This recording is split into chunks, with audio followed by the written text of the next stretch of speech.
And when I'm talking about healing through helping, do not be the source of distress of others. You're sitting and you're wondering, why is my heart broken? Because you've broken the hearts of 1,000 others. That's the problem. How can you heal when you have destroyed others? So therefore, help people and see how Allah helps you. All this is derived from the beautiful, blessed words of the greatest of creation, the most noble of all messengers of Allah, Muhammad sallallahu alayhi wa sallam. He says, كَانَ اللَّهُ فِي عَوْنِ الْعَبْدِ مَا كَانَ الْعَبْدُ فِي عَوْنِ أَخِيهِ. Allah will continue to help a worshipper for as long as that worshipper continues to help another. Are you helping someone? Well, Allah Almighty will continue helping you. So here goes. A heart will always go through struggles because you're just a human. If you have done something wrong, turn to Allah. And if you do the wrong again, turn again to Allah. And if you do it wrong a third time, turn a third time to Allah. And as many times as it repeats itself until the day you die, become strong. Let the gap between the sin become bigger. That's a sign of improvement. I am a person who would acknowledge that.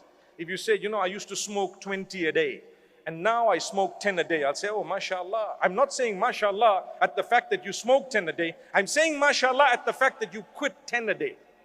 See the point? And then if you say, I used to smoke every hour and now I'm smoking every 6 hours, I'd say, mashallah, because the gap is bigger. Now I smoke once a week. Sorry, I don't mean me. I'm just giving an example, right? So now I just smoke once a month. Once a month you can do away with it. Well, now I've just given it up. SubhanAllah. I know there are two ways of doing things. You can either give up now or you can space it out. Sometimes you fall. People have bad habits, addictions. Sometimes people look at the wrong things on their phones and then you tell them, listen, be strong. They say, but you know, I fell. I said, when was the last time you fell? Well, about a month ago. Okay, make sure that you're longer than a month this time. And then they're waiting for the 30th of the month. No, come on, don't do that. You know when you're weak and you're a human, you may fall. If you've fallen, astaghfirullah, go back to Allah because you have a problem. Shaitan makes you fall, and when you fall, shaitan comes back to you and says, that was so bad, even I'm ashamed of you. You know what? Allah's not going to forgive you. And then you start thinking, gosh, I did something so terrible. I don't think Allah's going to forgive me. Many people ask that question. Will Allah forgive me? He will, He shall, He probably already did. Because that's shaitan. كَمَثَلِ الشَّيْطَانِ إِذْ قَالَ لِلْإِنسَانِ اكْفُرْ فَلَمَّا كَفَرَ قَالَ إِنِّي بَرِيءٌ مِّنكَ. Wow. It shows you the plan of shaitan. He tells you to disbelieve, and when you're away, he says, hey, I got nothing to do with this. I got nothing to do with this. You did it on your own. He comes back to you and makes you think there's no forgiveness for me. My sisters, my beloved brothers, if you would like your heart to heal, you need to improve your connection with your Maker by constantly seeking the forgiveness of Allah and having hope that He has forgiven you. Have hope. We're all human.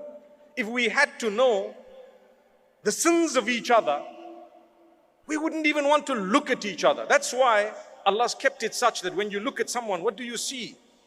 Ya man dhahara al-jamil wa satara al-qabih. It's a dua. Allah has made apparent that which is beautiful. You see a lovely human being. You don't see the ugliness behind the deeds of that person because Allah kept it so beautiful. Give them a chance. Give them a chance. May Allah Almighty grant us the ability to help others, and may He help us.